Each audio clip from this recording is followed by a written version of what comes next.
starting from my right hand. Good afternoon, everybody. My name is Fabian Ekerich. I write for the News Agency of Nigeria. Thank you. Good afternoon, everybody. My name is Olumide Joseph, SRADeV Project Officer, Lagos Office. You are welcome. Good afternoon. My name is Akikola. Very nice.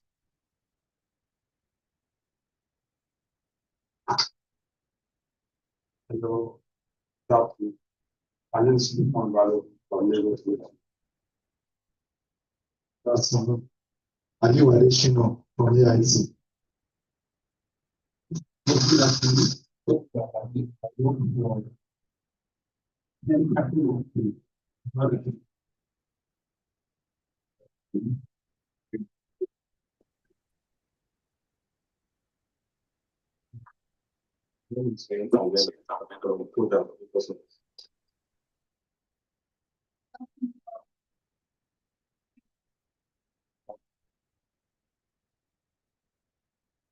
afternoon, everyone. Welcome to this program. Ladies and gentlemen, my chairman, and I present the challenges of the morning.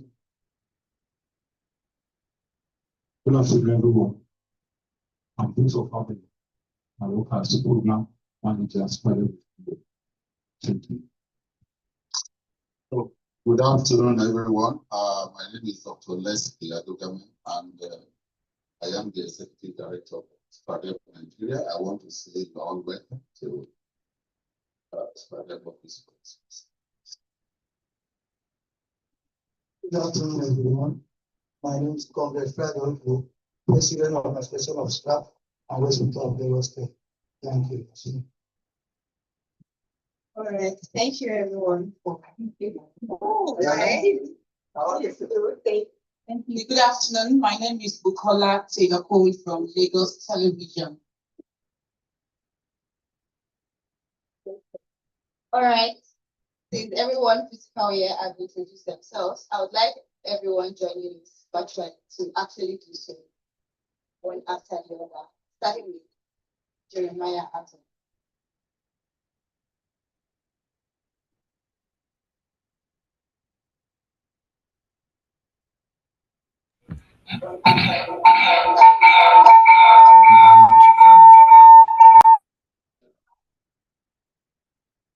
Go on, please.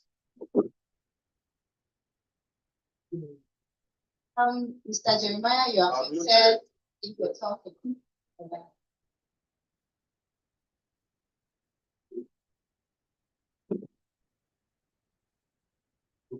It's not red.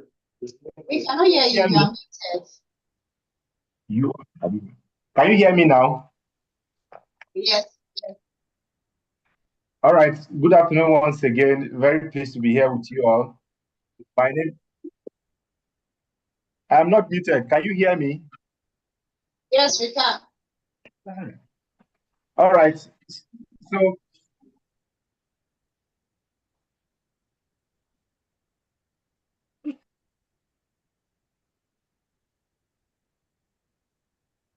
Okay, I am the Policy and Technical Manager for SRADeV Nigeria in Abuja office here, joining live.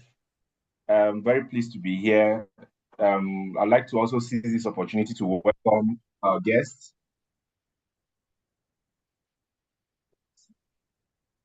Next lesson.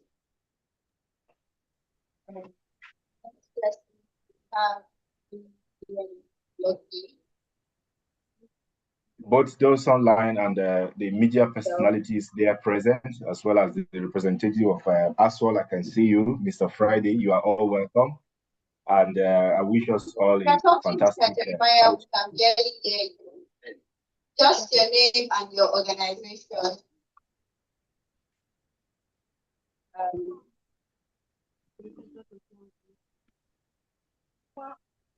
Bluetooth connected. All right, so moving on, we'll be going to Bosu N3.2. Kindly introduce yourself, please. My name is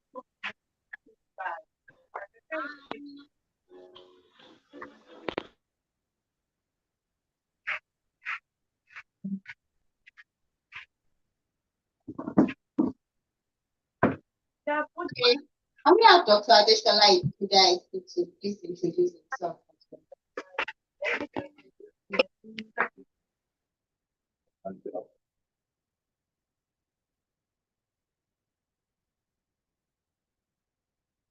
If you are joining us virtually and you can hear us, kindly drop like a reaction so we can know that you can hear us. I can hear you. Good afternoon. Or good afternoon.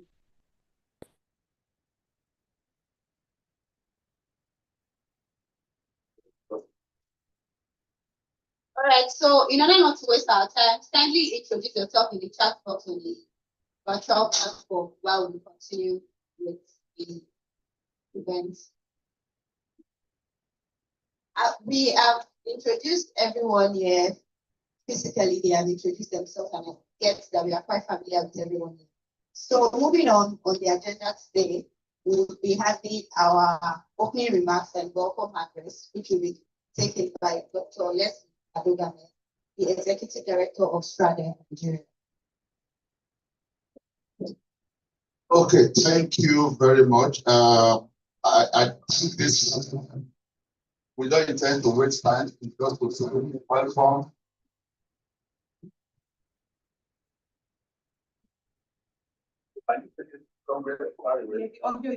Yes.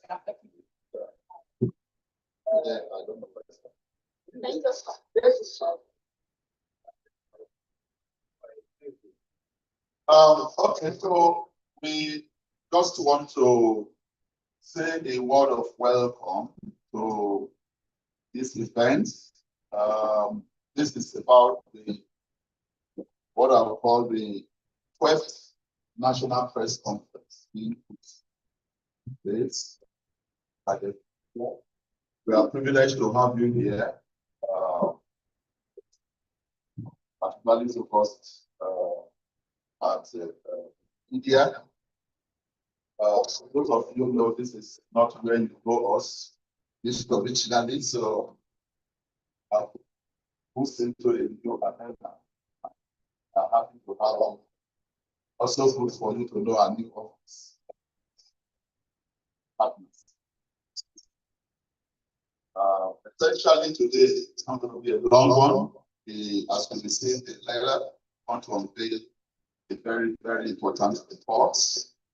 As we know, we are still within the World Environment Day, a week after World Environment Day.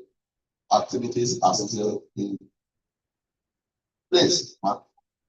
And as an NGO that is at the forefront of environmental advocacy, particularly focusing on plastics as a major environmental issue. I mentioned lead because that's another issue. So we thought that we should bring you in here so that we can unveil some of our findings on the field as far as this very, very important issue of plastics pollution is concerned. So I would not want to take much of your time. I would just want us to relax. Welcome you all to the office. You have an agenda in front of you. We're going to try as much as possible to follow the agenda. We are expecting some of our partners. Some are here already.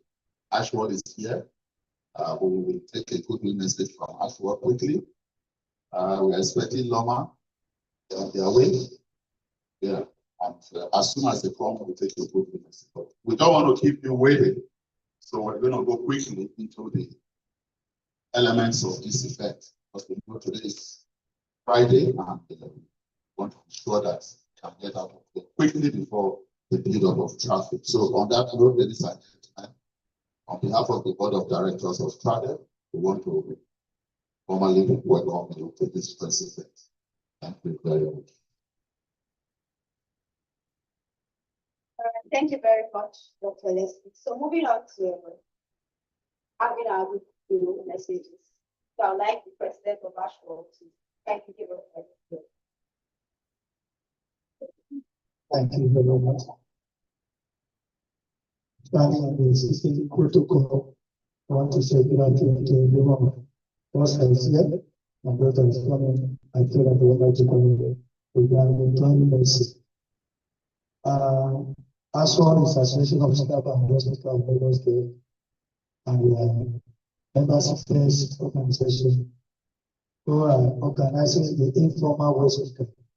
Some of you call them SRADeV or waste collector. We are the one that organize them and advocate for them. I want to thank Dr. Weasley for the partnership that we have together for the past 3 years now. We have been a good relationship. We have been working together to see how we can have a zero waste awareness in Lagos State, in Lagos State, because this is center of excellence. For total language in Lagos State, we are achieving the waste of Nigeria.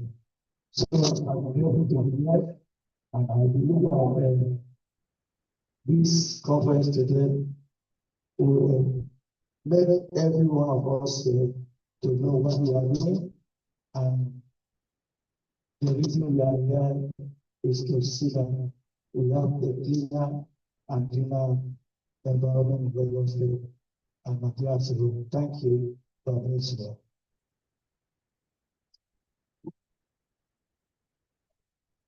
Thank you very much, the President of Ashwell. If our other guests are yet they are on their way, we'd like to move on. And next on our agenda is the presentation of the grant audit report by Mr. Victor Fabu, the project and programs manager at SRADeV.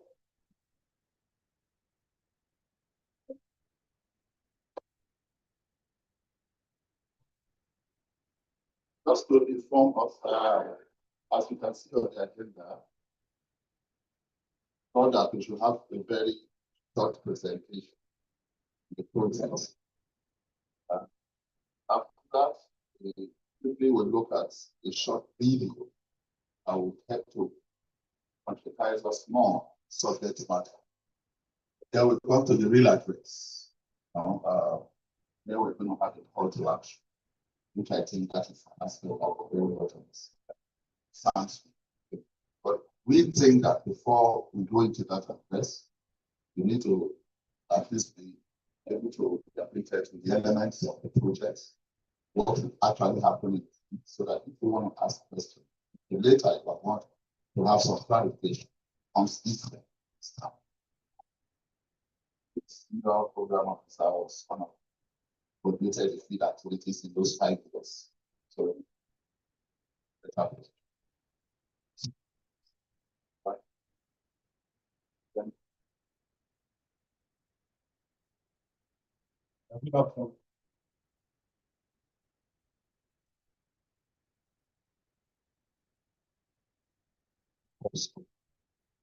let's say plastic. Brand audit. Activity that we are continuously carry out. We bring that and the projects that, or let's say program that is being sponsored by Gaia, which is Global Alliance for Accelerator Alternative, and the collaboration with people from plastic. And we had that project 2010, 2020, 2022, 2023, 2024. And we collaborated with different organizations. And it was launched in 2016 as a global focus towards reducing plastic globally. It's a global movement.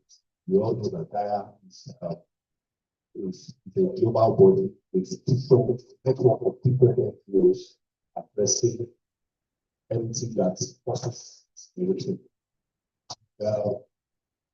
In the technology around plastic audit is just having whatever we come up with to an audit of it to different competence, including different types of plastics, pens, HDPE, for and what is the objective of this? The objective is to raise awareness, and we also need to provide data. Pollutants identify corporate bodies that are possibly producing. Showing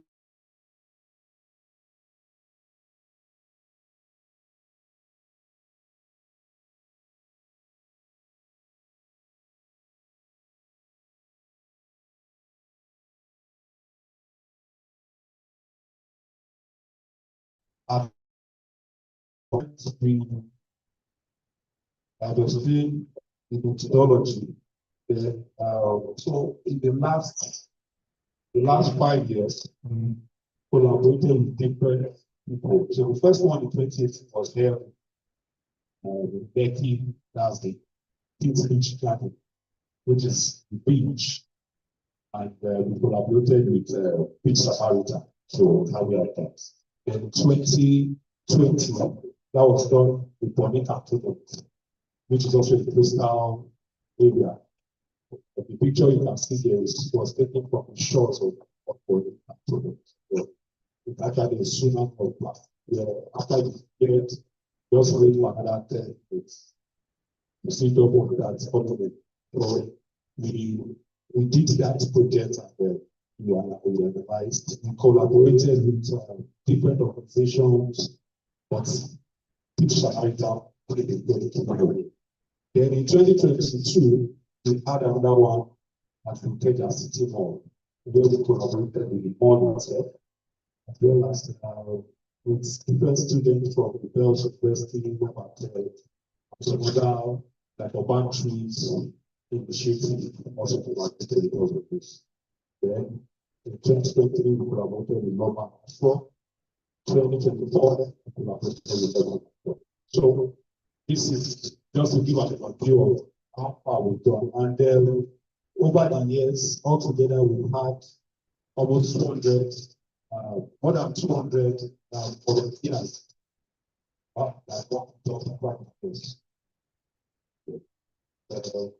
So what we discovered on the field, in 2019, we saw right food makers of different brands of people scoring highest in terms of plastic pollution collected from the beach and down 7 of bottling companies. So there are two charts there. One is telling us polluting companies, and the other is talking about the polluting brands. So under the polluting brands, we have PP, Pepsi, we have Nova, as well as Seaway and Coca-Cola.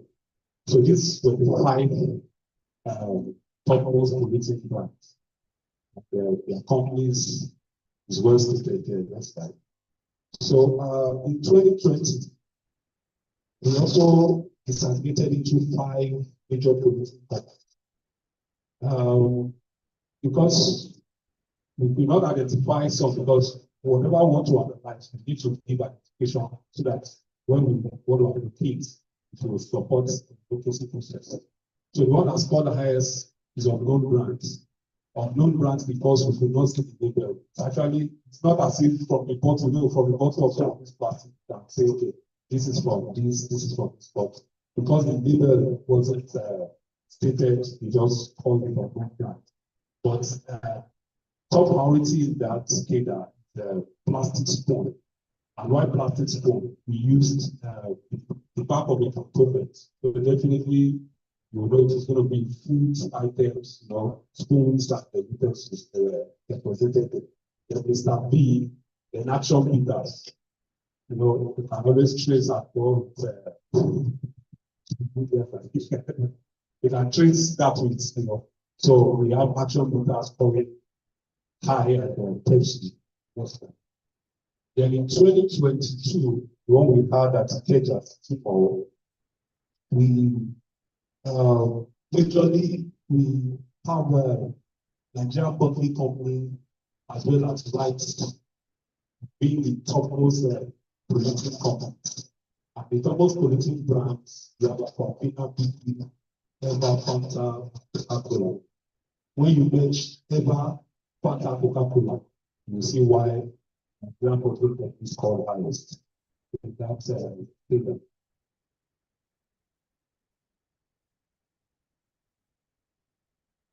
So in 2023, we also had the Seaway food rights, Nigerian bottling company, 7-Up bottling company, and the brands that scored highest with Seaway is Lafi, Coca-Cola, 7-Up, like I said. And in 2024, which was just this year,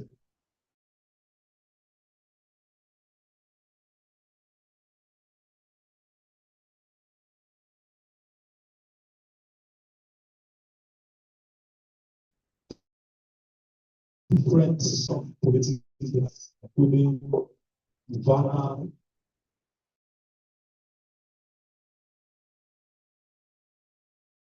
Coca-Cola, Seaman Shinab, as well as another sachet water. So we began to see sachet becoming an issue from the last, let me say, two brand audits.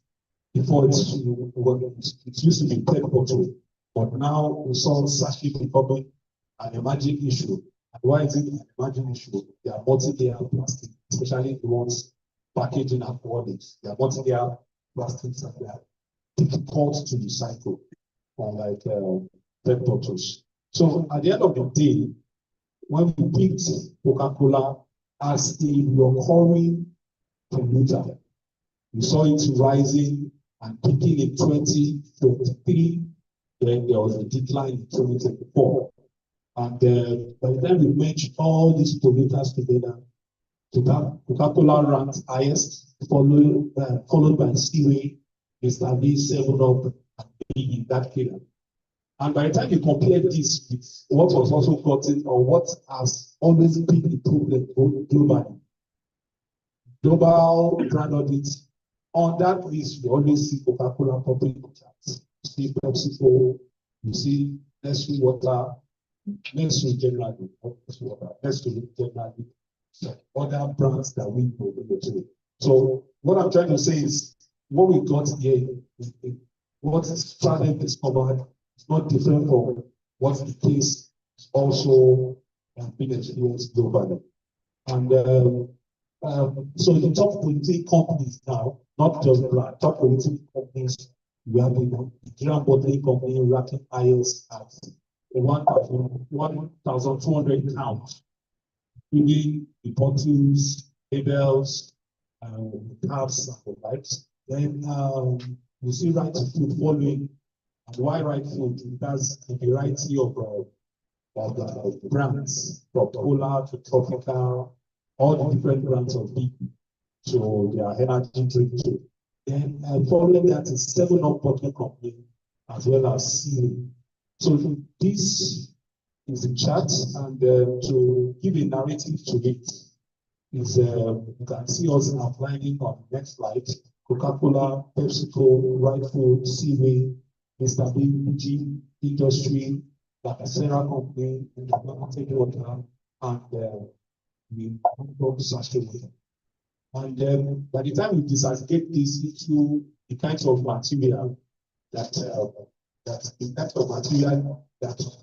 these plastics have been made of almost 55% of those are made of PET bottles, and other materials that's likes of bottle labels, layer sachet of different alcoholics and types, as well as the one using packaging foods too.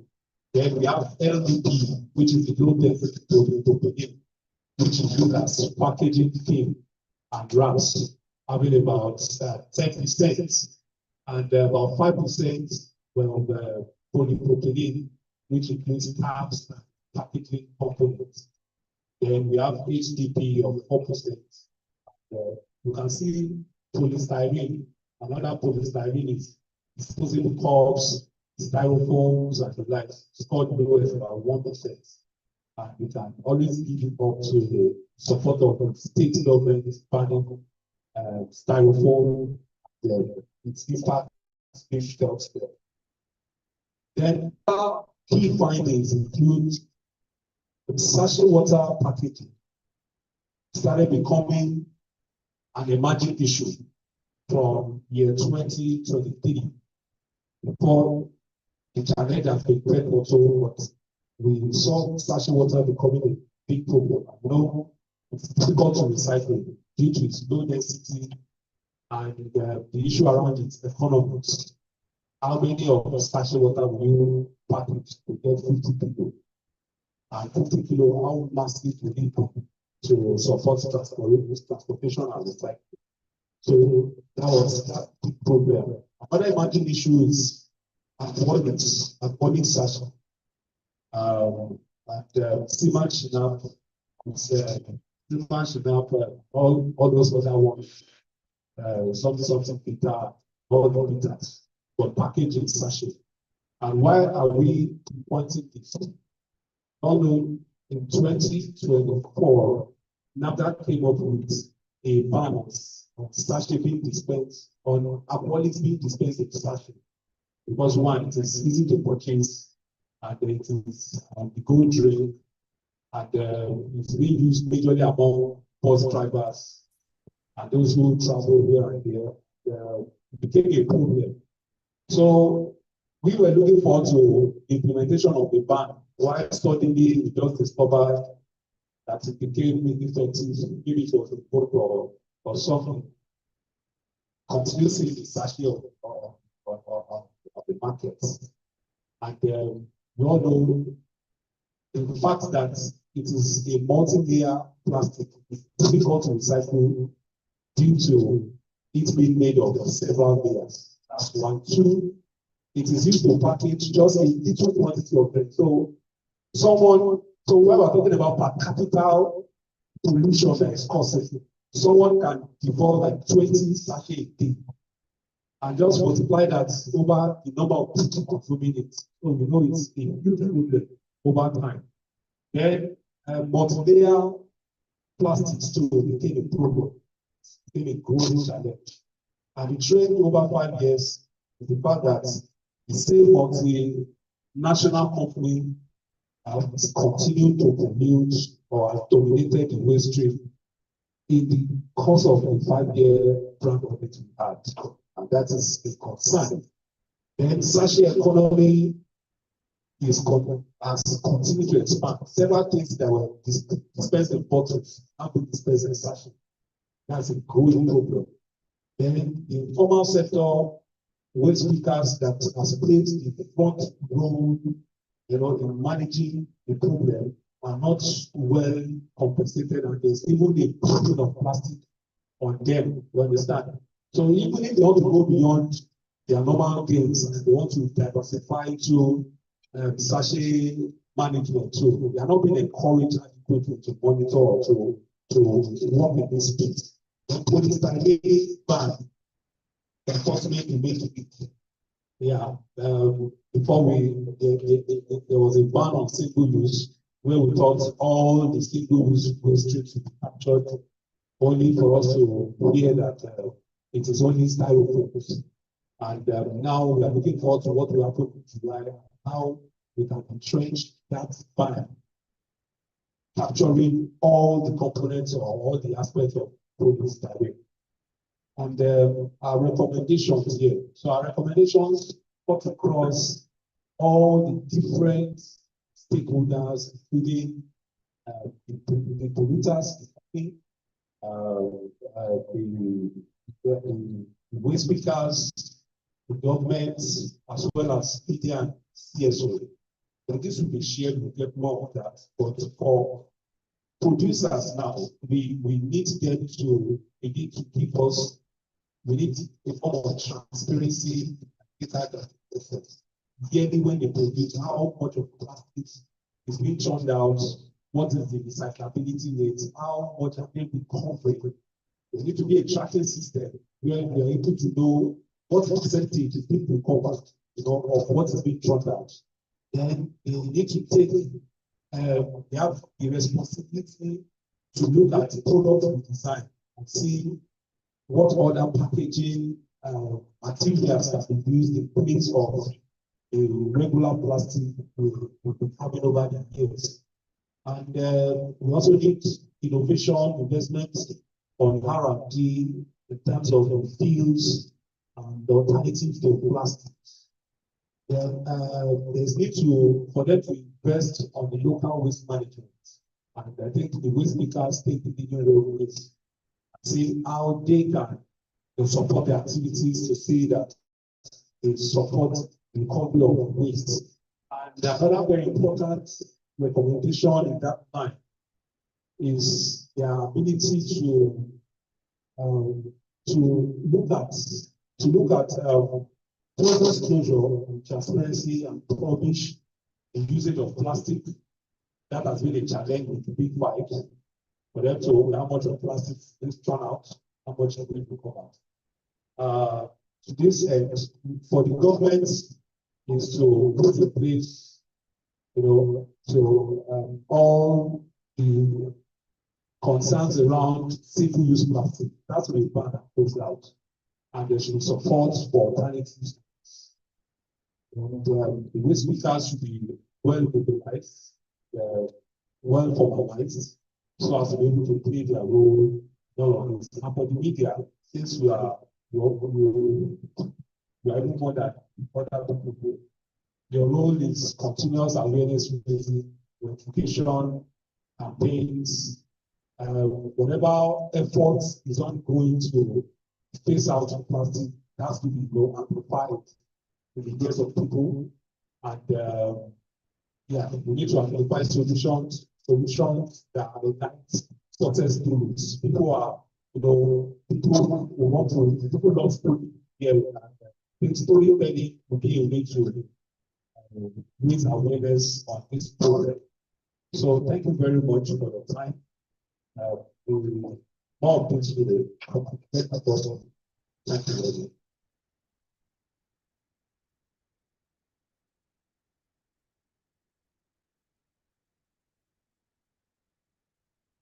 Thank you very much, Mr. Victor, for that wonderful presentation.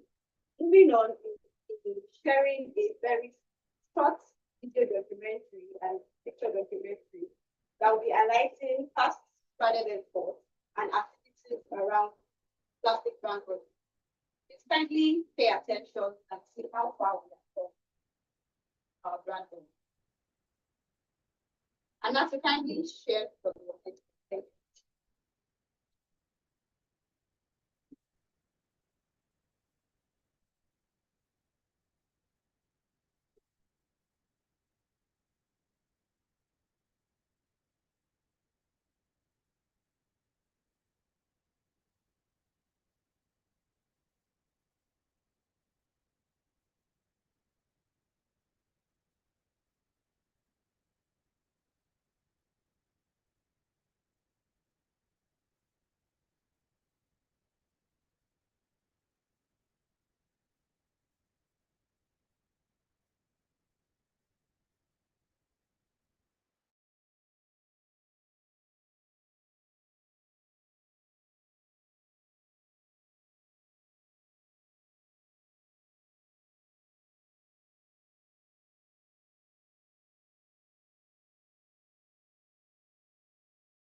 Our findings underscore the effectiveness of the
Over the past 5 years, the plastic industry has faced rapid change.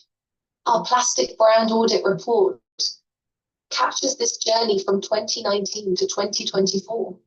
This plastic brand audit cut across various locations in Lagos. Leading polluters discovered include major companies such as Coca-Cola, Right Foods, and 7-Up Bottling Company, with PET bottles remaining the dominant source of plastic waste. In addition to these global brands, our audit reveals a significant and growing contribution from local companies producing sachet water and sachet alcoholic beverages. These products have emerged as major polluters, intensifying the plastic waste challenge. The rise of single-use sachet packaging presents serious environmental concerns, as these items frequently escape proper waste management systems, contributing substantially to pollution. Our findings underscore the urgent need for coordinated action involving government regulators, industry stakeholders, and consumers. Strengthened policies and producer accountability are essential to addressing this crisis. This report serves a vital resource to inform policy and drive collaborative efforts. Together, we must act decisively to reduce plastic pollution and safeguard our environment for future generations. Thank you.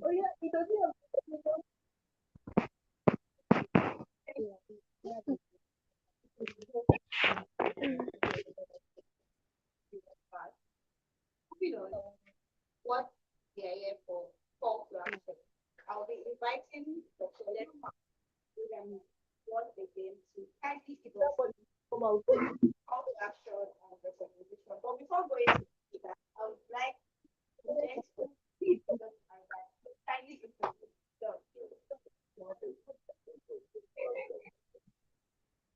Okay, thank you, Anna, for that. I think I might just do well without the microphone. Can those on the other side, can you hear me? Yeah, I want to speak without the microphone. But before I think we skip the portion and we just have the big elephant right in the room. So, and I thought that I wouldn't go on with this with the address since we now have Norma with us to give us a good message.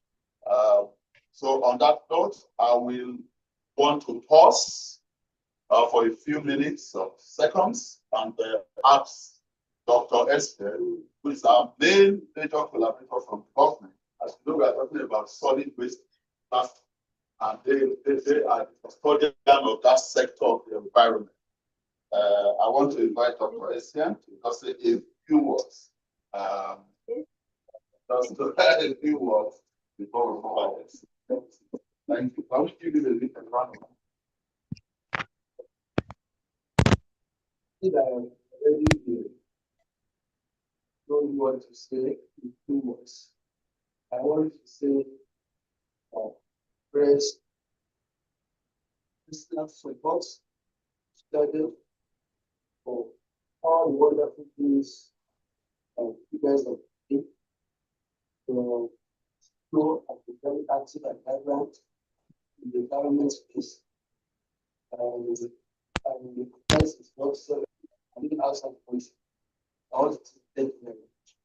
When it comes to plastics and waste management, I'm sure that you know that don't much and still have much. If plastic is 50% of Lagos waste, you know the body generated. But let me do this. That's why I'm so happy to share with you. It's a Friday, how much the kilo of plastic?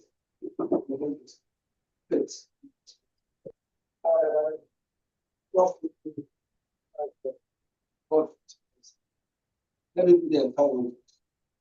Now, if you multiply that with the total quantity of plastic generated per day, you know that from plastics alone, you can fund this management of data. So this is a part of waste, solid waste that has a steady project. That if carefully followed this way you are doing it, there will be so much value to that for it. And with so much job creation, the environment will better taken care of. You look at the waste organization from the economy within the Lagos ecosystem, and ecosystem. So much putting this, and these are plastics, and these are wealth. So I want to say, I support you personally as usual, and I also pass whatever message you put on it to me, your boss and the business. Thank you very much. Thank you very much, Dr. President, for some very kind words for us. Ladies and gentlemen, want to go into one of the main parts of this event. But before that, I would like to also send a word of appreciation to our numerous volunteers who joined us in the past 5 years at no cost, sharing their time, picking this waste, plastic waste from different parts of our community to achieve space. And I think a number of them are online, and some of them are also waiting to through. On that note, I will say that, ladies and gentlemen, this is SRADeV's 12th National Press Briefing on 5-year plastic brand audit report launch, which we officially want to unveil today. This is very important to us. Copies are already with you. And the reason why we are holding this event now, because this is the week of the global awareness raising concerning the subject matter of plastics. So I want to start just reading what you heard, what I have for you, with all due protocols observed, recognizing Dr. S. of Kama, as well our very, very, very close collaborator as far as waste cooking is concerned, in Lagos, and gentlemen of the press here, as well as other colleagues who are online. I am pleased once again to welcome you all, gentlemen and ladies of the media, to the SRADeV Nigeria media event on our national campaign to eliminate plastic pollution in Nigeria. We are doing this under the auspices of the Break Free from Plastic, the movement we belong, as well as KAIA, Global Alliance for Signatures of Time. For us, this event is very special and remarkable, because following our formal launching of the national campaign in 2020, it's been organized. We are organizing this event to mark the 2025 World Environment Day. You already know the theme, Beat Plastic Pollution. As you already know, World Environment Day is the biggest international day for the environment, led by the United Nations or United Nations Environment Program, UNEP, and held annually in June 5 since 1973. It has grown to be the biggest, largest global platform for environmental outreach as the United Nations flagship for environmental campaign. It's celebrated by millions of people all over the world.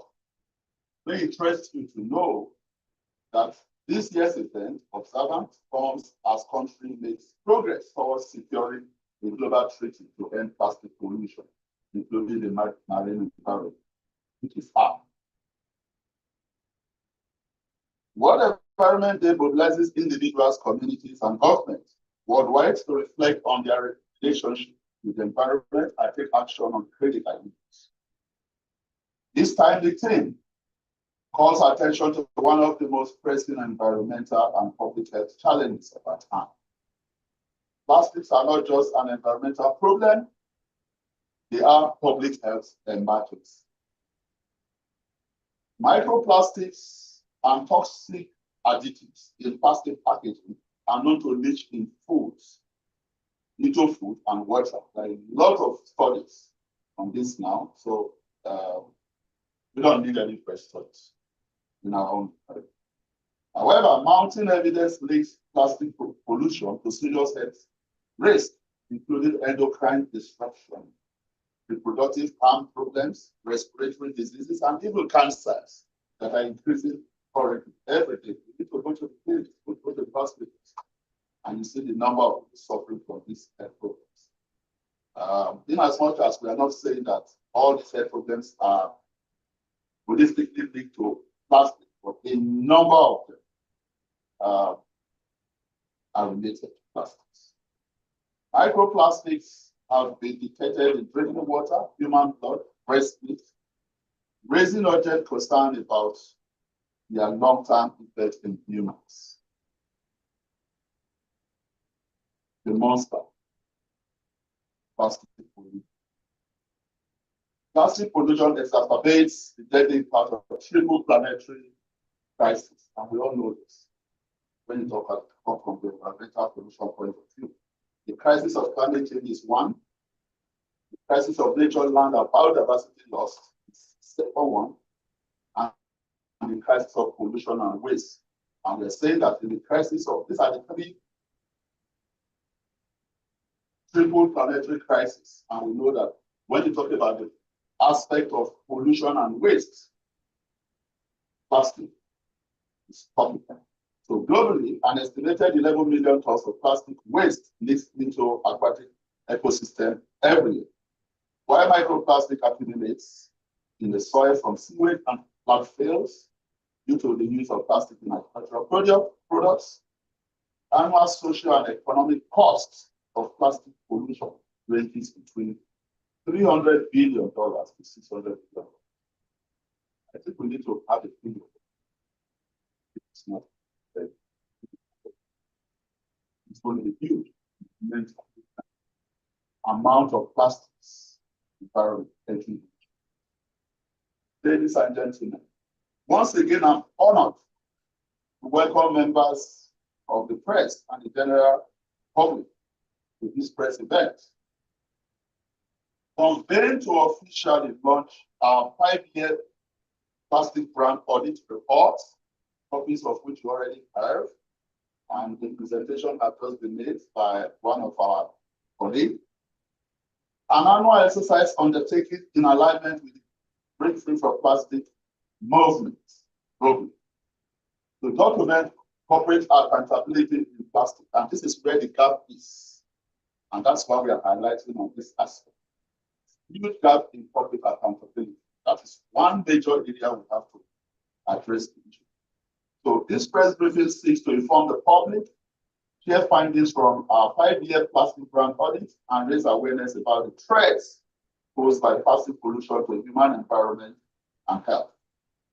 This also will support national and global efforts to end plastic pollution in line with the year for environment.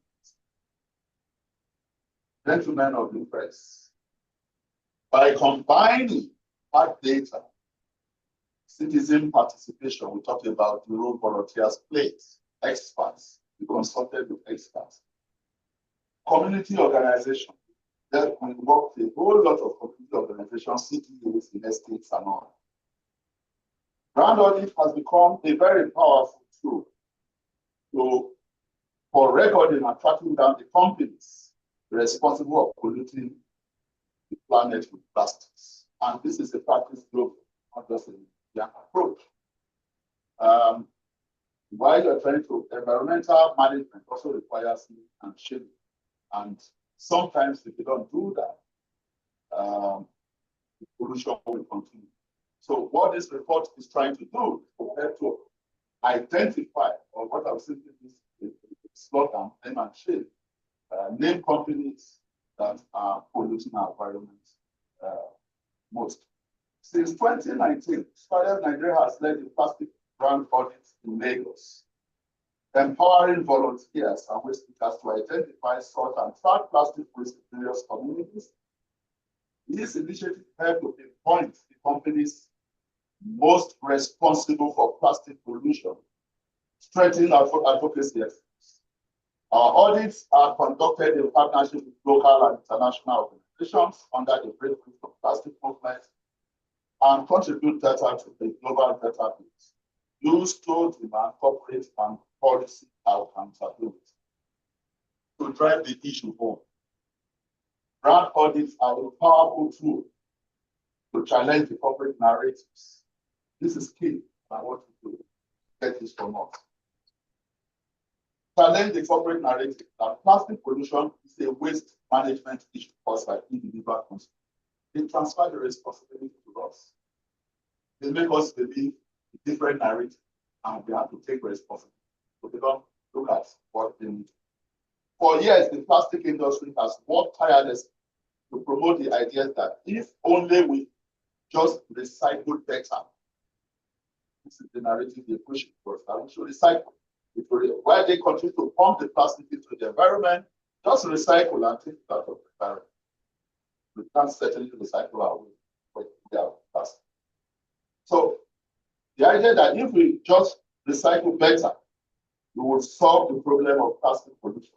For decades, the plastic industry has lobbied against proposed legislation by carefully shifting responsibility for their waste away from public and onto consumers, more consumers like us. Epitomized by anti-littering campaigns that they have been running for decades and funded by companies. Unfortunately, recycling as a solution just isn't, as we can see it in Nigeria today. We recycle less than 10% of what is produced. And we know that. Thank God for waste pickers, Ashwell, and all of that. Us clear this. Let's go to the big findings. Away from the narrative, negative narrative of the corporate entity. We have to name, have to unveil. With over 10,000 plastic items audited across 5 locations in Lagos. I think in the presentation we already identified those locations. In speech, and we carefully chose in this 5 minutes to make sure that the data we collected are representative of all sectors. At least get human ecosystem data in beach, the Lekki, Poly cantonments, the residential area bordered with huge plastic coming out from the Lagos Lagoon in Victoria Island. The shopping mall, one of the biggest shopping malls in Lagos, the Keja shopping mall, which we did in 2022 or 2020. Yeah. Then we also went to Loma transfer station, where the bulk of, if you say, oh, the waste coming from the beach or this sector is just, is particular to that sector. We went to where application, where collection point is, the Loma transfer station in Nigeria. We did the same audit. And the housing estate, where you and I stay, residential housing estate, that will deal more with municipal solid. So we covered these sectors in 5 years. We determined the top 10 top polluters probably based on the number of these companies brands we found to be polluting the environment. While we also take into account the number of plastic collected per brand, per manufacturer. Together, these metrics captured both the distribution and depth of the plastic pollution associated with companies like that. To put it simply,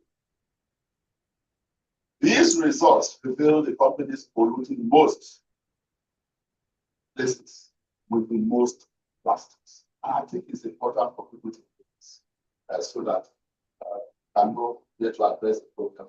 And I will speak more about that.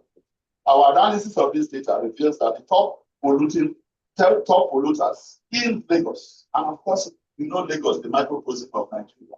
You say Lagos, invariably you are talking about in terms of plastics, in terms of the distribution. But this is Lagos data, which you can apply, you can extrapolate to what happens. Coca-Cola Company, PepsiCo, Rice Food, you know the biggies. If you watch the television, you line them up, biggies. They don't take the plastic down. Don't take it back. They're supposed to go to the environment. They are just making money and allowing the rest of us to support it. Seaway Group, Mr. B Water, Ijo Industry, like a Sarah Company, Nirvana, Table Water, Updog, Sachet Water, Seaman Snap, that's continental distillers products. This does not mean that these are totally pollutants, but in our own brand top 10. This brand cut across soft drinks, sachet water, alcoholic drinks, and packaging. On the 5-year average of waste characterization to show, we found out that PETs was about the PETs amongst these and sachets covered about 55%, the largest category. If you check every other study or process application or whatever actual we do, you go to actual quotation and problem, and this is the same pattern you see. The leading brand gets player, so the products are all out there. All that, just like was talked about last time, bottle labels, multi-layer sachets, covered another 25. Then before you talk about the packaging film and wrap. So you see, when you add 55%, 25%, and 10%, the largest category. And these are the single-use plastic we have in our environment. PET bottles, multi-layer sachet packaging, steadily dominates the waste stream, while multi-layer flexible packaging of food or branded is growing rapidly and also poses major end of life. Food packaging. Food packaging. We are in an era where everybody is eating from restaurants. But this is not only Nigeria. Why I say it's not only Nigeria is every food product now is getting packaged. Every. They have thrown away our traditional ways of nourishing ourselves through packaging foods. So that sector alone, and that's why it's a huge sector, accounted for 89% to 99% of the total plastic pollutant polluted just between 2023 and 2024 alone. The trend showed that sachet water and alcoholic plastic are becoming a major menace for the community. Sachet water package, particularly in our study, we found Abdul, Africa, Nirvana, that does not mean it's distributed. So a lot of sachet water is packaged all over. Increasing in volume and are very difficult to recycle, more capable of existing EPR framework. Yes, that's another narrative the industry are telling us. That the EPR framework extended with process responsibility framework to sweep them up. I would say that it's not possible because we know what the EPR framework is. Alcoholic sachet from Seaman Schnapps and all that, know the alcoholic drinks are all over previously banned by NAFTA, and this is where we are going to call out NAFTA as well. NAFTA, another agency of government, did the right late last year to ban alcoholic drinks and sachets, plastics. But there was a tsunami of, how would I put it? Yes, policies of assault, whatever. Pressure, which is the same thing we're experiencing in the plastic sector, that will make the government turn around. I'll talk more about that. Now, we heard that NAFDAC has unbanned and is giving the moratorium.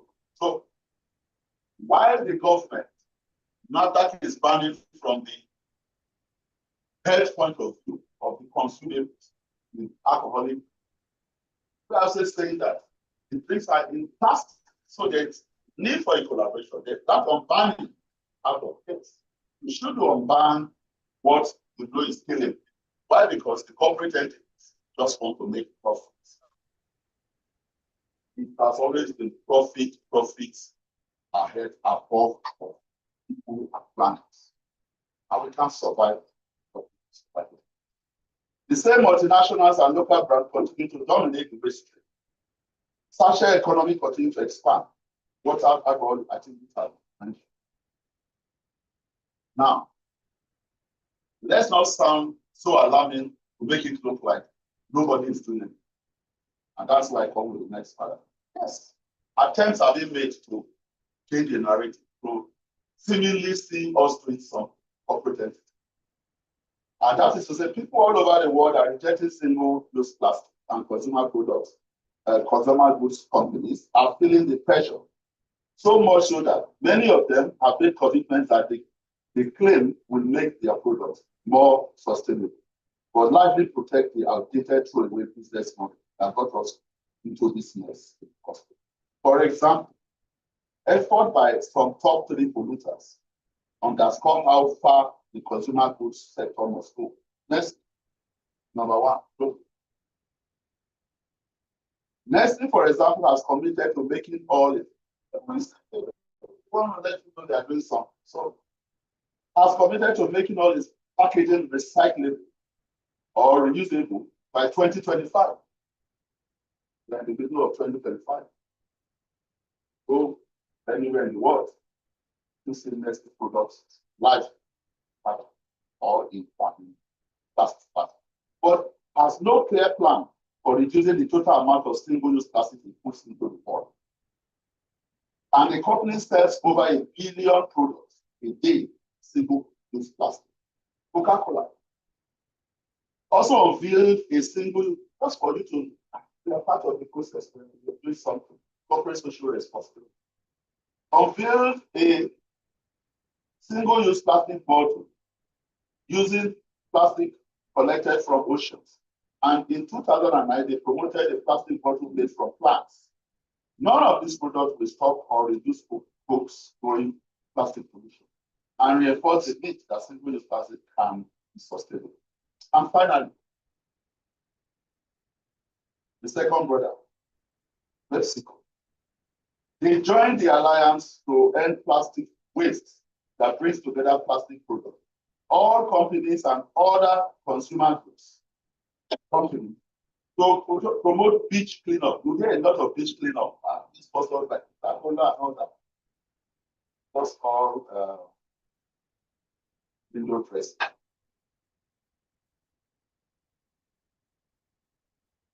So they joined the alliance to end the plastic waste that brings together plastic producers, oil companies, and other consumer goods companies to promote beach cleanups and improve recycling as a way to ensure future demand for petrochemicals to make more plastics.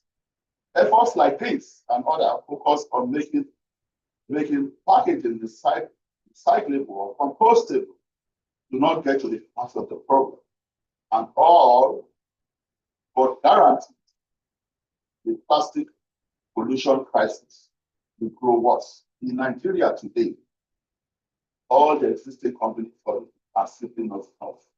You know they make a lot of commitments. Commitments are made, but they are just paper. Gentlemen of the media, I crave your indulgence to restate the fact that unnecessary, problematic, and excessive single-use packaging is not the most, it's one of the most offensive, I use that word, and damaging application of plastic. Our society is inundated. We are not saying plastic entirely, It's good for developing plastic production. But why do this single-use plastics? Something you just use and dispose. Why? Don't need it.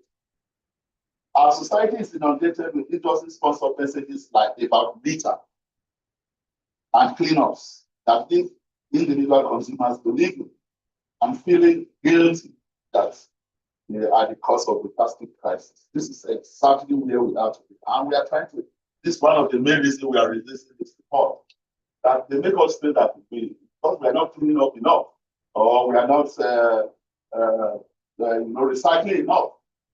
They don't look at them as polluters and corporate. Many of the solutions put forward by these brands and corporations focus on collection and recycling, despite years of persistent, low, and failing plastic recycling. However,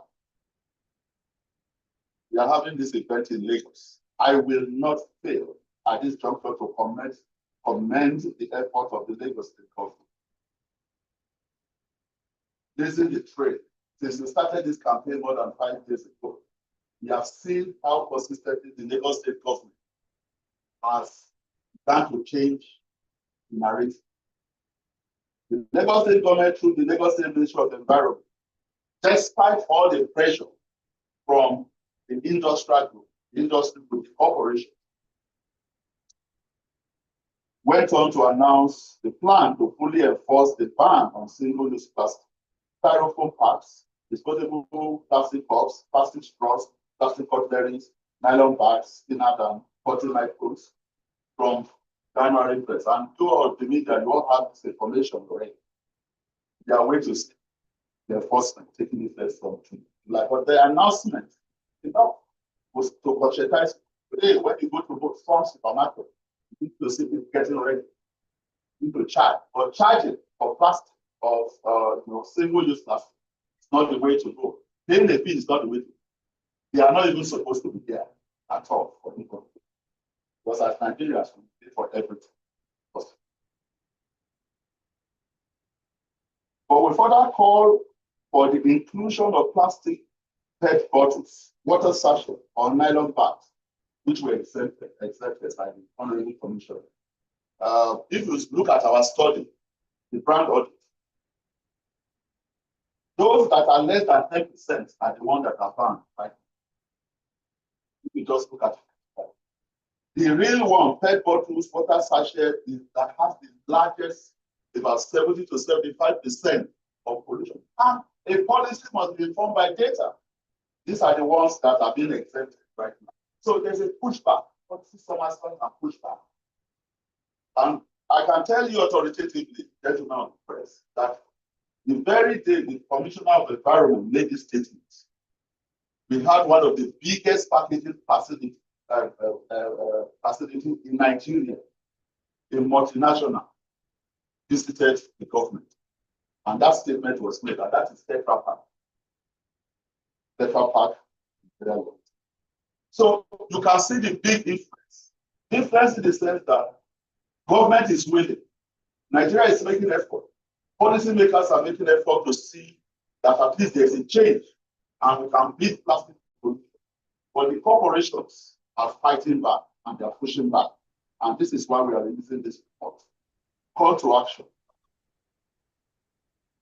Ladies and gentlemen, this report fully reinforces the need for corporations in Lagos and Nigeria at large to accept responsibility for the full life cycle impact of their product and the package in which their products are sold. Waste management systems and environment in cities are suffering under the weight of an increase of a continuous increase in the production of plastic, consumer goods, and so on. Our call, individuals and cities have the power to hold these brands accountable by demanding food, drinks, personal care products that are either unpackaged or contain the package. Responsibility of this plastic pollution problem lies with the individuals, leaderboards. But responsibility for this plastic pollution problem lies not in the but with corporate polluters who must adopt sustainable solutions and systems to stop the crisis. The time to turn the plastic tap off is now.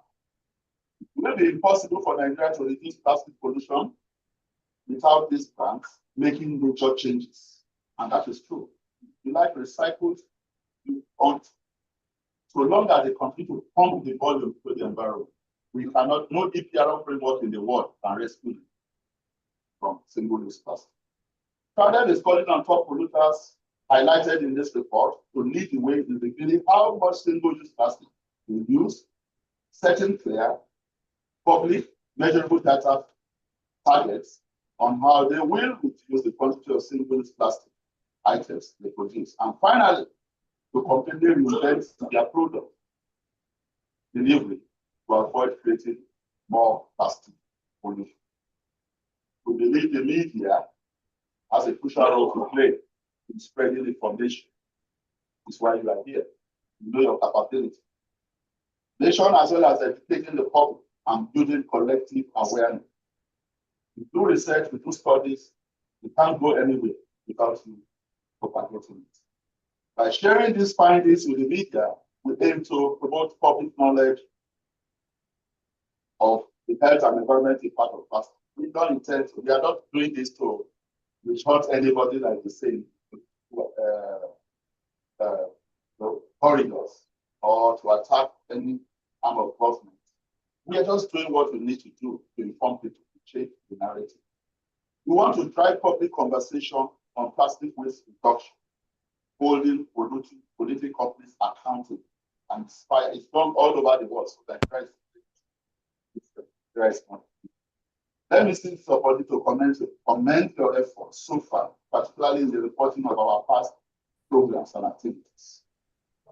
It is now a known fact that we play an important role in democracy. Yesterday was Nigeria's national anthem. You know the role the media plays in getting us here with us. We play a role in development, even if it's not well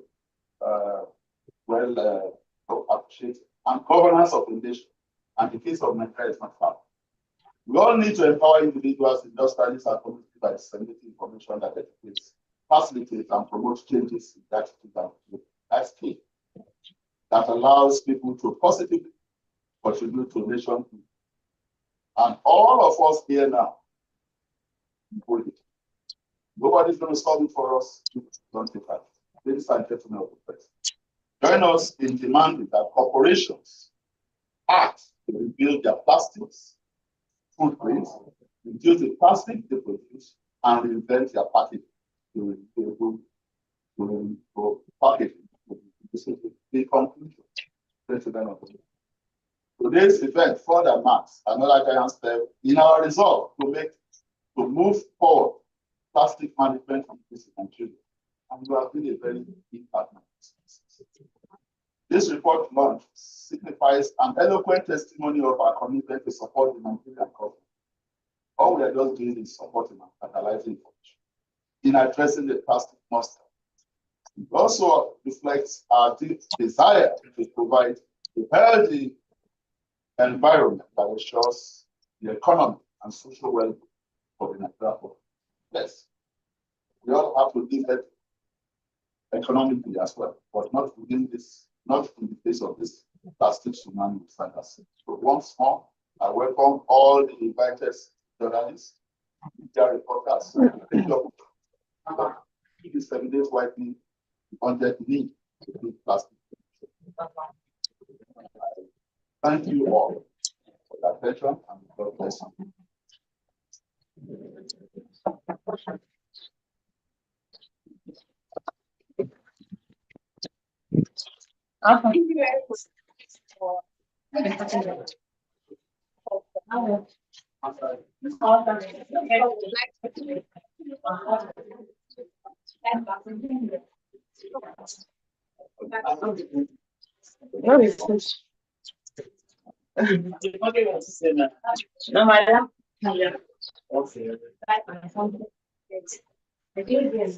Somebody is online. Yes. Okay. Okay, starting with our online participants.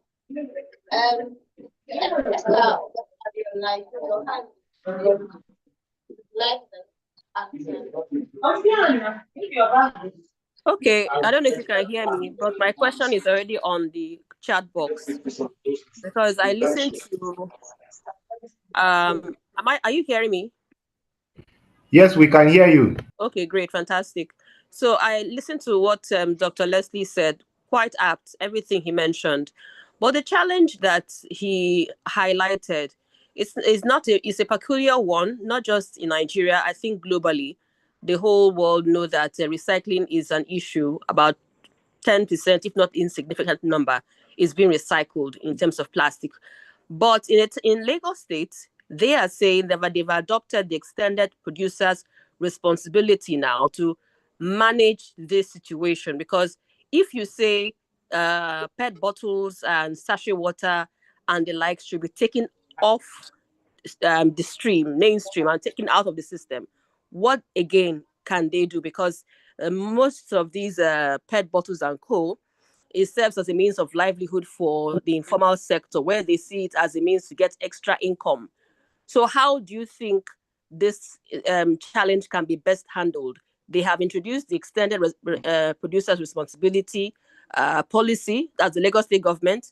They've also banned styrofoam and single-use plastics with less than 40 microns. So what would you propose now as a sustainable and viable solution, aside from just calling for them to totally kick these people out of business? Because that's where I see it, because it's not going to happen. I'm only being factual. So what would you propose as a viable, sustainable, alternative solution to this peculiar challenge that is not only germane to us in Nigeria, in Lagos, but as well as the whole world? So that's my question. Okay, thank you very much, Esther, very close colleague. Thank you very much. If I got, we lost almost half of your question, but if I can, if I get it very well, the challenge, the economic challenge, the change of behavior challenge, and all that. And your question is, what do we recommend as the most sustainable approach? I'll start by saying that waste is inevitable, and production of waste is equally inevitable. But take it from even your domestic level. When you produce waste, you do not transfer, of course, you cannot say waste is properly managed until by disposal. Now, effective waste management requires individuals from households managing the waste you produce. It's just like the same way you pass species by human and all that. That's where it starts from. Now, in terms of this particular category of waste, which is plastic, and we are zeroing on the question of single-use plastics all over the world. You said all over the world, yet we know what happened all over the world. And I tell you, regulation alone cannot solve it. One very, very important approach that we have been campaigning, which we are suggesting, the government, they said, they have it in their policy framework from federal to state, is the need to put in place what we call a zero waste initiative. Because the first thing, if you look at the cadre of waste management, the first thing is waste reduction, waste reuse reduction. Now, what does that mean in terms of plastic? A plastic product that you know is a throwaway culture, which is a single waste, it does not have a second-hand value in the first case. Why do you have to produce it? In developed countries, where it is still being produced, there's a cap. There's a cap. When I say cap, a percentage, a volume that is allowed to be placed on the market. And that is in alignment with the EPRO framework that exists in those countries. So you see a channel where if you put so percentage of PET in the market, it finds its way straight into the EPRO framework You can track it, for it to be managed and taken away. You talked about EPRO framework in Lagos. I do not know of any. I've been in this practice for a very long time. I don't know whether there's even an EPRO framework in Lagos. The EPRO framework I know for plastic is just being designed by Nesria. It is still largely voluntary. The guidelines are not yet out. I've been part of the process. And the only way is to cut down the numbers of plastic, single-use plastic that comes to the environment. For example, why should you go to a supermarket? You buy one product here, you buy about 3 products, and they're all packaged in plastic bags. And as soon as you get to the spot, you get to your home, they have no use anymore. They go into the dustbin. That is a very worrisome process of managing waste. So when you talk of economics, it is not possible for you must balance. By the time you do an environmental cost cost benefit analysis, you find out that while you think they're talking of a lot of people are employed, but have you been able to balance the health impact? Look at the flooding that happens as a result of blockage of drains by plastic. Look at the number of people that are rendered, people dead. Can you compare that? So what we are saying is a cut down, a waste minimization approach, a zero waste approach. We are demonstrating that in many communities now. We have zero waste projects in some communities. The reason why you saw Loma here is they believe in it. They are participating in zero waste approach, zero waste initiative, which tends to reduce plastic waste initially from the source. Then you put an effective EPRO in place for those waste streams that can pass through the EPRO process. But before you can do that, which is the call we have here, you must know the quantity of plastic that is put in the market. In Nigeria today, nobody knows the quantity of plastic Coca-Cola is put in the market. Pepsi Cola is all a hidden agenda. So how do you manage waste upstream? So approach is both downstream and upstream. Cut production upstream and manage the fuel that gets to the upstream through an EPRO framework, through a zero waste management approach. Thank you. I will also, let me comment. I will also say something concerning redesigning of the product. That's upstream. Yes, so that the recycling percentage of that product must increase between 40 to 50% recyclable. So for the producer or the producers, they have to put back to the drawing board. And also for we the citizens, we need to separate our waste from the source, so that the waste picker also can come in and pick recyclable, while the non-recyclable picking from the PSP. And now we don't have a dump site. And also the government have to encourage the investors. There should be a way for them, maybe for the importation of the machineries and all those things. The incentive has to come in so that we will balance the equation, so that we also will not be asked from the workplace. So we are here in support of zero waste. Also, we want to maintain our work also. Thank you for this. Thank you very much. I have a question. Okay. Just answer to all that I'm saying. In other times, the use of biodegradable materials are used, and they are attaining the percentage of waste management that is there. So the producers should actually use biodegradable material. And just to add, these biodegradable materials are available. They can also equally employ the same critical mass of people that you think you want to put out of labor. Plastic spoons, cutlery, carriage bags, and all that. They're all available. If you travel to, for those of you who travel frequently, you go to countries like Kenya, you can't go in with a single-use plastic. If you go to countries like Rwanda, You can't go in with single. Are they not working? Are they not surviving? What makes us different? So that's what we're saying. You can't, I'm never just talking about African countries. Go to the developed countries, you don't see liters of single-use plastics everywhere. So this is the point. Thank you. So, please, we still want to continue with natural. Let's be taking one. Yeah. Unfortunately, the left. But Doctor, I want to direct this question to you. You talk about the global efforts of international companies. I want us to narrow it down to Lagos. Has any of these companies named Audit responded or taken action in previous years? I want to know what you've done in Lagos now. This company are doing. That's one. Then two, I don't know if you can answer that for some. I want to know what is being done to ensure that waste pickers are fairly compensated.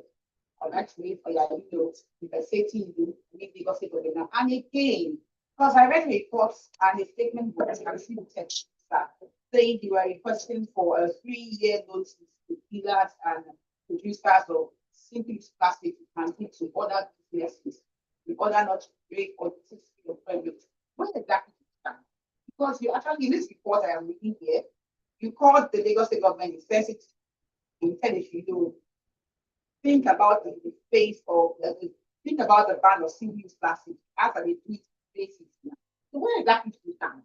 Okay, so let's take it one after. So it is contradicting. I read that as well. Okay, so I want to know where exactly you stand as an association. Okay, so I will take the first question. Why Ashwell will take the second one. The first one talked about multinationals. Yeah. And we want to know whether the nationals are doing the same. Likes begets like. Let me use that word. I mean, Coca-Cola is Coca-Cola. Pepsi is Pepsi. Nestle is Nestle. I know there might be what we call different standard, but it's a policy position. I mean, we saw what I read. Policy decisions that are taken at the global level of trying to either greenwash the process, to say, oh, we are doing something. Now, in terms of Nigeria, which we talked about, even though I can say from my interactions or from what I see so far, what they attempt to do is just scratching the issue on the surface. These groups are conglomerated into a kind of association called FIBA, Food Beverage Recycling Associations. Now, what they do is they form recycling activities heavily, like recyclers and all that. They form them. And if you read what I presented, recycling is not a solution to plastic waste management. You can't continue to pump into the market. The issue globally is to come off the tap. In other words, look at those problematic plastics. The problematic plastics are referred to as SUPs, single-use plastic. But they are problematic. They have no second-hand value. This man doesn't need it.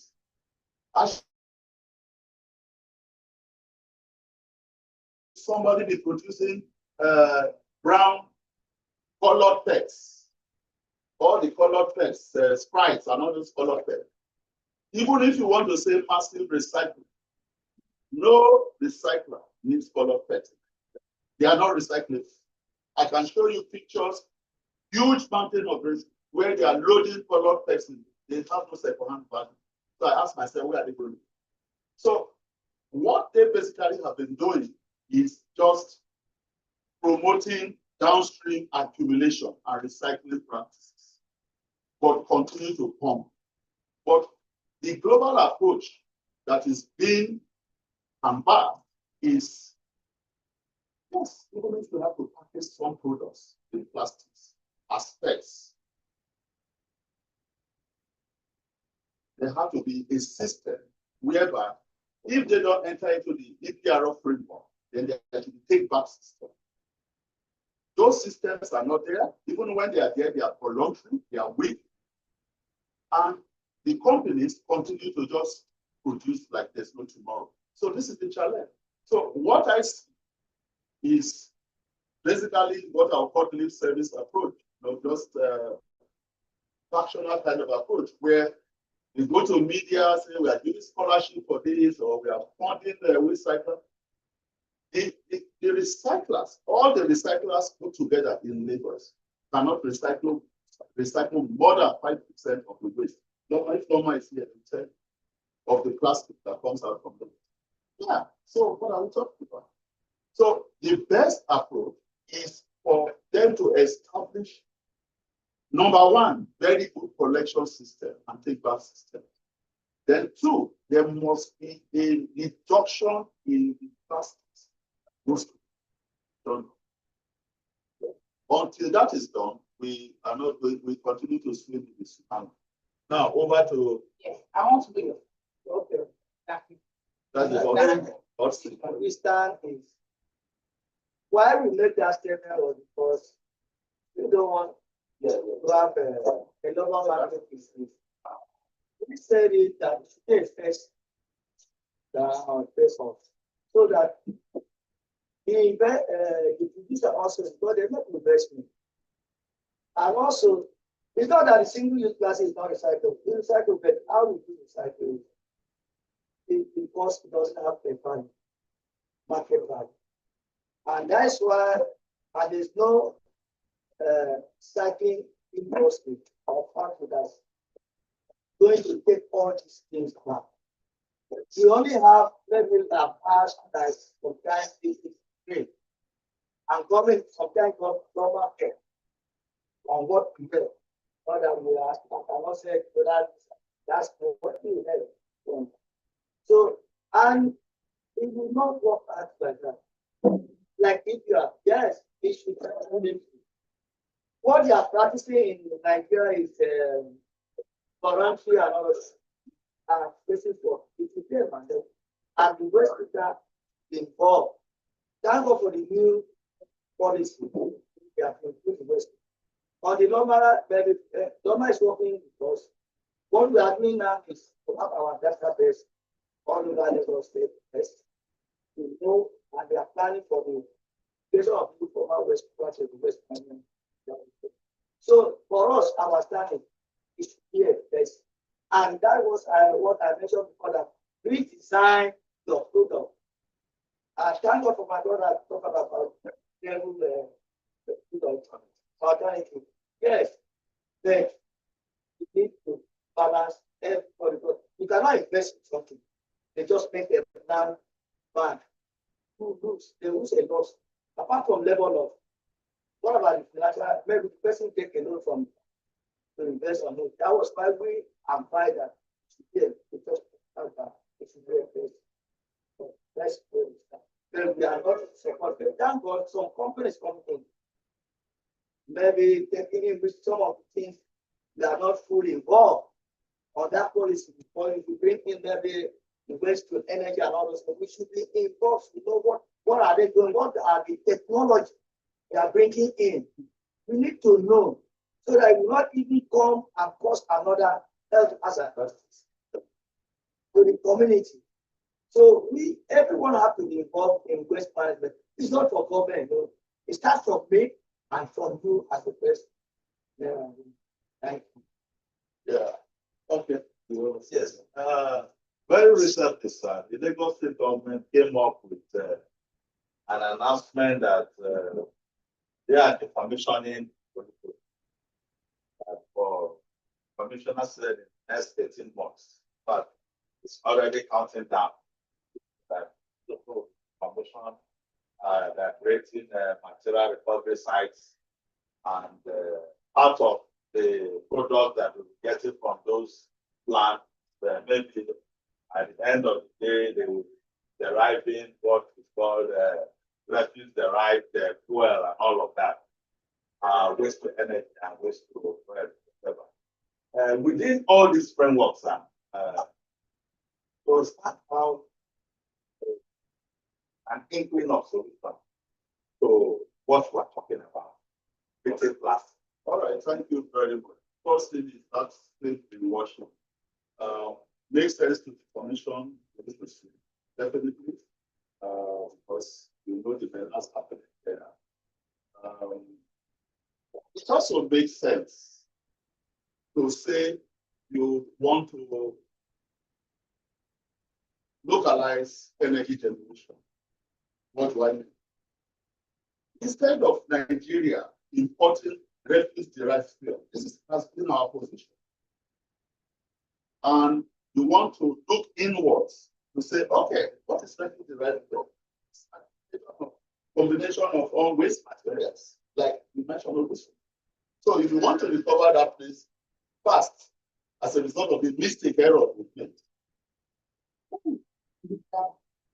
look into refuse-derived fuel as an alternative to importing RODFs to further compound the ones you have.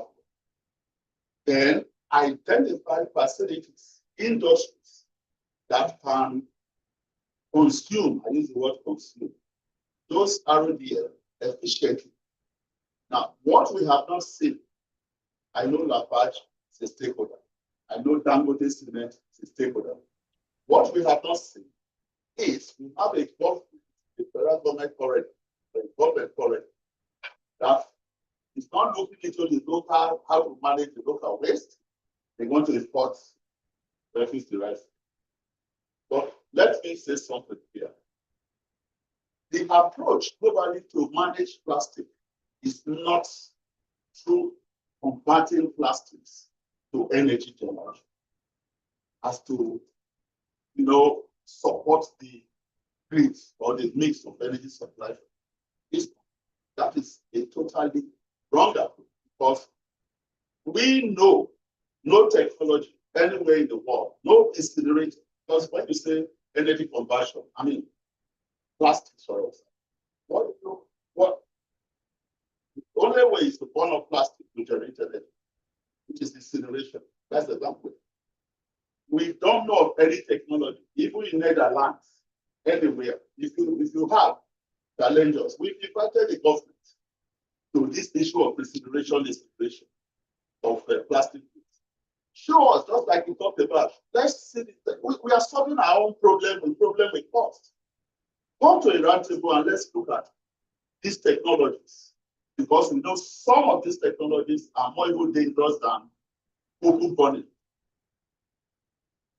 So if you generally have a good technology, call the stakeholders and let's look at it. But in a situation whereby it is hidden in secrecy, that is questionable. So if there is a clean technology, because innovations every day. I go to international meetings. I know technologies that are clean, and I know those that are not clean. If there's any clean technology you are bringing, we are going to support it.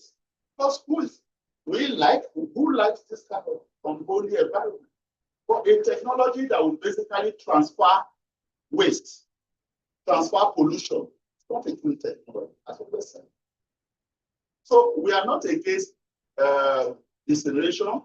We are against uncleanness, because no incineration is clean. You get the point. If you have a clean incineration, it's clean. Yes. Okay, so second,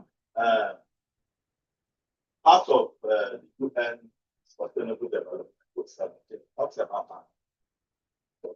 And the Lagos State government has been coming up with a lot of these policies. And some of you who have been on ground doing things scientifically, I don't know how much of involvement have they ever called you to say, SRADeV, this is what we are thinking about. What is your position on it?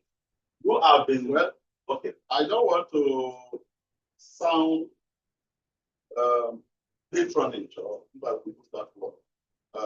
Yes, we've been on this for a very long time. We have some expertise. And by virtue of the fact that our work is to conduct research to action. We are also a focal NGO, very important in the sense that we represent the vast majority of Nigerians, the voiceless population at different international meetings, multilateral. So as such, we would expect government should definitely hear our voice, engage with us, just like we talked about. It's very important with policies. To that extent, I think the federal government is good at that. We are working on different multilateral environmental engagement with the federal government, when I say federal government, institutions, Nigeria, Federal Ministry of Environment, regular on such, helping to shape policy of policies and decisions. Lagos state government is on a fast track, and perhaps they don't want anything that will slow them down, I guess. And some of our policies, some of our suggestions would amount to like, but the message is that sometimes the fast approach does not necessarily mean. So it's a case of penny wise. So if they engage us, we are here. We are here to give our support. Thank you very much. Let me take that's the last one. Yeah. Secondly, I was discussing with one of the stakeholders back in this management. Talking about the EPR now. The guy told me that online over 5 billion plus people in Nigeria, yes, only 30% that we recover. That means we have about 70% that's already the calculation and probably we end up looking at what happened as legacy class. Now, my question is no possible for government to mandate those big companies that you mentioned, ensuring that they give them data, probably on monthly basis, quarterly basis, or yearly basis. How much of those parties are being recorded past their banks? You asked the question of universal. Universal, that's exactly what we are saying. Accountability. You know, because if government wants to, for example, I just answered it straight away. We commend the effort of the Lagos State government in taking the bull by the horn to say we want to ban SUVs. Now, what follows that should be, if there's a whole lot of lobby by the industry, we understand the economy is profit, people have invested money. Loans are taken from banks. We don't want to drive people out of business. A lot of people will be unemployed. We understand. But we want to see a corporate social responsibility and an EPR framework agreement in places that government has agreed with these companies in terms of transparency. This is the volume I will put into Lagos environment. This is the amount I will push into the EPR.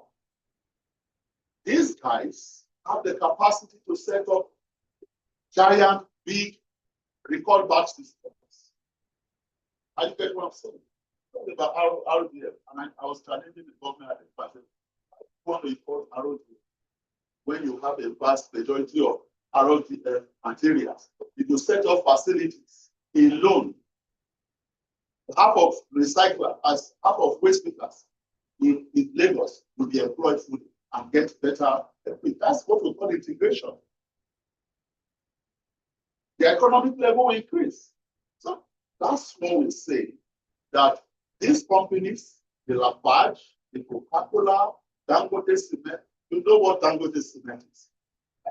An owner of the largest petroleum industry in Africa. What is that you cannot set up facilities that will help the environment? So we wonder the kind of agreement negotiation government enters with this business, with the policy makers. That's they are not able to make them accountable to do certain things that will help the environment. So in other words, the environment is relegated, it's profit there, just for profit. So maybe at the point, these guys have big envelopes, they talk to somebody and they just, okay, their own responsibility to the environment is covered up. So tokenism is the order of the day. We don't have evidence to hold anybody accountable, but there is huge tokenism going on, big lobby going on. The policy makers are ready to do the right thing from our interaction with them. Lagos State government want to move, national want to move, Federal Ministry of Environment want to move because they are accountable to international community. Plastic waste is what is seen by everybody as very visible, invisible polluter, but their hands are held tight by corporations who are falling short. So this is. Thank you very, very much for that. We still have somebody on the online platform that would like to ask a question. We've gone far beyond. Just take one more question. From our online platform, anybody Go ahead. One quick one. One quick question.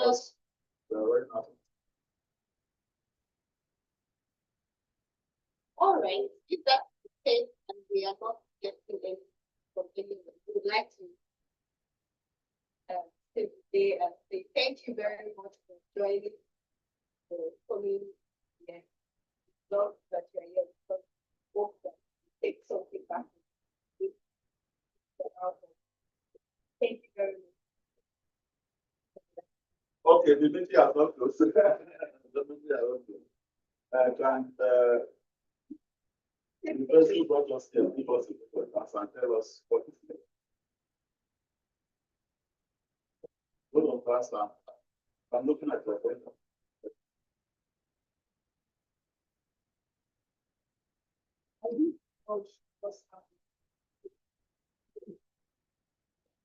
Downstairs. Space. Let me read it. Okay, Okay, so before you close, there's a comment here by PFC, which I would like us to read so that the media can hear what PFC has been up to with respect to addressing the plastic situation. PFC in her quest, can you hear me? Okay, PFC in her quest to reduce the single-use plastics launched a plastic alternative container for packaging. And this container could be used in supermarkets, restaurants, street food vendors, and community retail sellers. And I can attest to some of their products. I recall at one of their events, they invited SRADeV. It was clearly demonstrated that indeed these alternatives are not a myth. There are organizations that are already producing or creating these alternatives, and what these organizations need is just the support of government, the support of media to also escalate the activities or their products which they are producing to serve as alternatives to these single-use plastics. So just to re-emphasize, PFC, well done. Thanks for participating.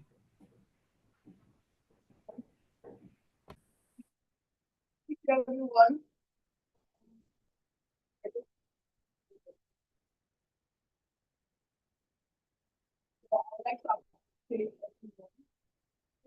Online person, I would like you to all put up your videos so that we can take a picture of everybody. Okay, put on your camera so that we can catch you. We can pick you in the background for the okay. Please put on your videos and let's pick your pictures quickly. Okay, so I would like to appreciate everyone for coming, both the online participants, including our volunteers, our brand audit volunteers that were there, and also the media team, both online and physical. I appreciate you for taking your time to honor this invitation, and thank you very much. As you go in peace, and as you share your information, you share what we need to hear. And I just want to encourage us to, especially the media team, to be able to send this message. I think it's very important for us. And thank you so much for your cooperation. I appreciate you all. Thank you. On behalf of SRADeV, God bless you. So this is time for picture. Take 1 year, then take downstairs. After 1 year, take refreshment. I want to take one from here first. Then while every participant are doing that, take. Oh, So if you want to If I can come back. Okay. All right, so let's arrange your space in the first place. We take the chairs off. Yeah. Or how do you want to?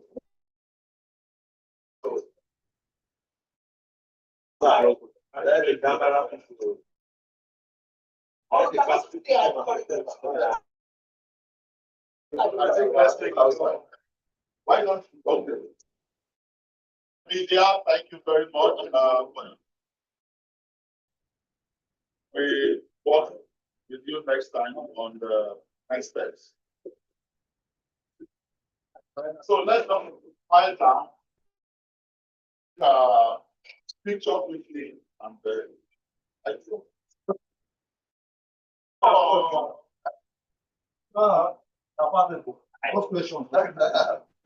Okay, thank you so much, our online participants. Really appreciate you for sparing your time to join us on this very important